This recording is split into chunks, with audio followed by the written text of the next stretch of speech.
Hey guys, in this video we're going to turn a 1/2 inch sheet of sandy ply into a custom kind of like storage unit that's going to go beneath a bed inside of an RV. We're going to build most of the parts here inside the shop, and then we're actually going to transport it over to the client's RV. First thing we need to do though is change out our blade on our table saw, because I have almost exactly the amount of plywood that I need to build this cabinet unit. So thin curved blade would be the best option, and also so I don't have to change later when I get into crosscut and everything. So the first step is change out our blade. Let's bring you guys in a little bit closer.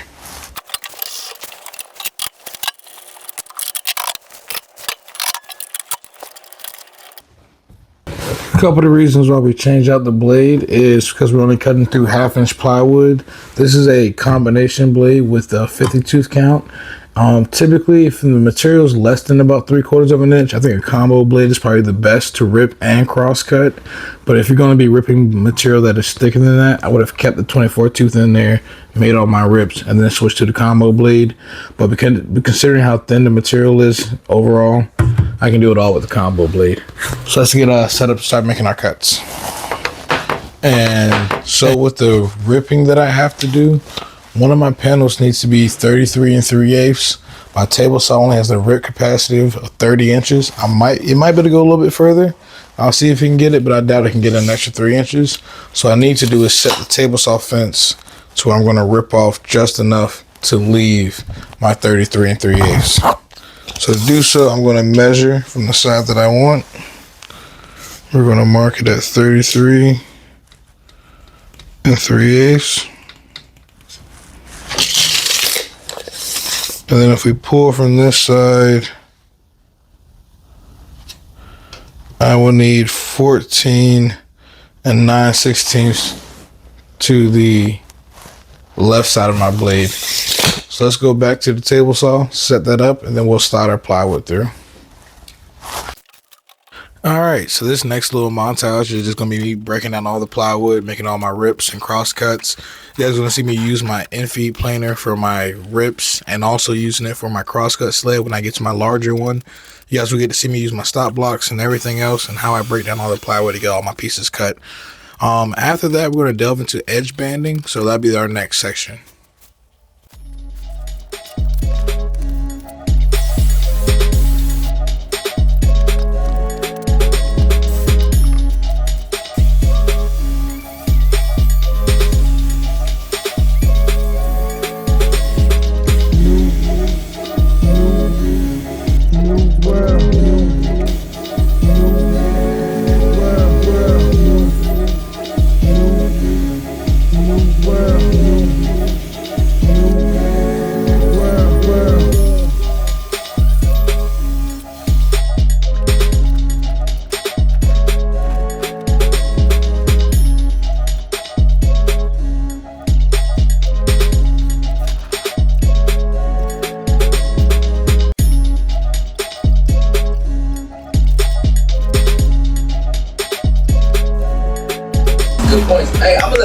Alright, the next step in the process to finishing up this cabinet is edge banding.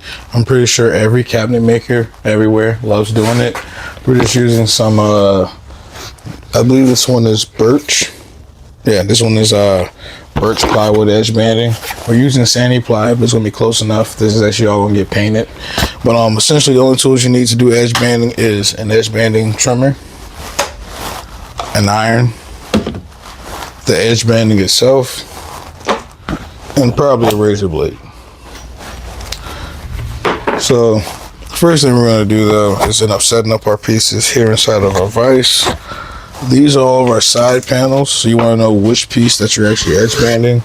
In this case, these are the side panels. The cabinet's only 13 inches deep, but you'll see this face and this face when we're finished. So we're going to edge band those. For the most part, I can just bring them here inside my vise. My larger panels,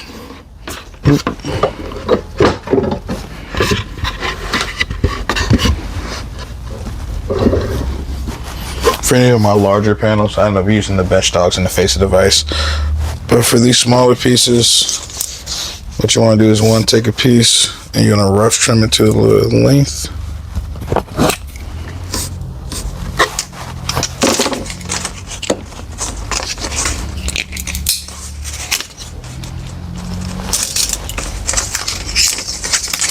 a little score is all you really need.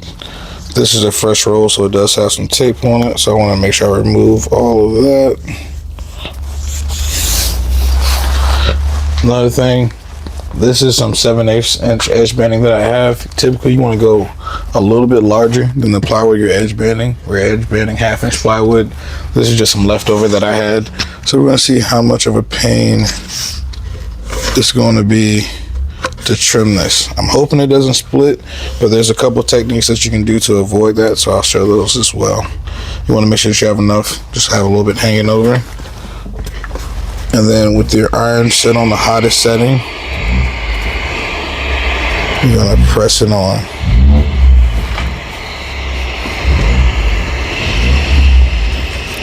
And after you get this side set, you're going to start pulling it tighter and work your way all the way down the piece.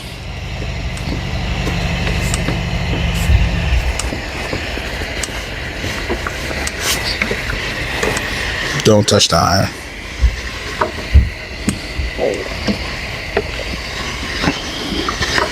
And then when you come back to trim it, you don't want the edges to splinter. So I like to make sure that I come through at a slight angle to make sure that all of that is nice and set in there, especially in this case because the edge banding is so much wider than the plywood itself. So to make sure that everything is adhered, take those extra precautions.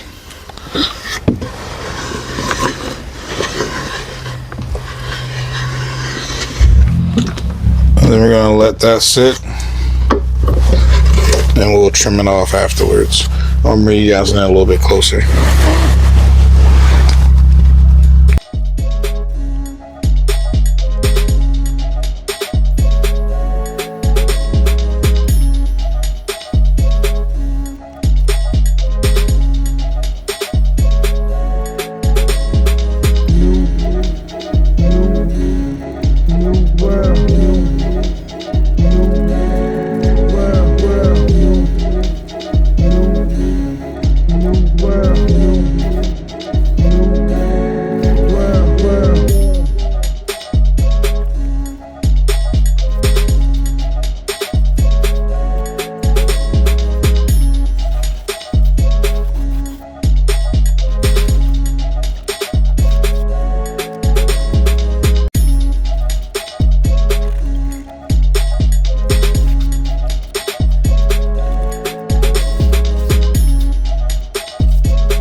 Alright, and the final steps are pretty simple. It's just the assembly process, which only I'm using is some 1.25" staples, which will hold plenty fine inside of some 1/2 inch plywood.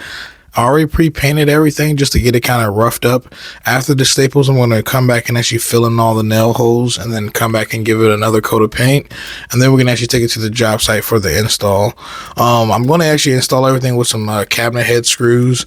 And it's just going inside of an RV. It's going to be underneath a bed for more additional storage. So there's not really too much that really needs to go into the build. It doesn't need to be super strong, but the goal is to keep it nice and lightweight, but also plenty sturdy. I'm going to give you guys a little close-up on how everything's going to work. I cannot install the bottom shelf until I actually get onto the job site, strictly because I'm not going to be able to fit the whole thing underneath the bed. As you guys can see here, the bed is actually maybe like a foot or two off of the wall. So if I had the bottom shelves installed, I wouldn't be able to actually, fit everything up underneath. But in this case, all I had to do was actually mount the 2 individual cabinets on the side and then slide in the bottom shelf so I can get everything installed. It came out pretty awesome. Her goal was just to get more storage underneath her bed. She has a couple different totes that actually fit down in here. She's going to add some carabiners and some ratchet straps, but bungee straps to kind of hold everything in place. It leaves her a nice center console right there in the middle for taller items. And then underneath the bed, there's still an additional about 8 or 9 inches that she has some other suitcases that can slide right up underneath there. So it gives her pretty much storage on 3 3 different levels, and I think it's pretty useful. You can get access from either side of the bed or that whole center section in the middle with that whole open bay underneath. It doesn't need any support legs or anything like that because of how it's built and fastened. Hopefully you guys have enjoyed this, and if you did, smash that like button, leave me a comment down below, subscribe, and then maybe check out one of these other videos. Hopefully you guys have enjoyed, and I'll see you guys in the next one. Peace.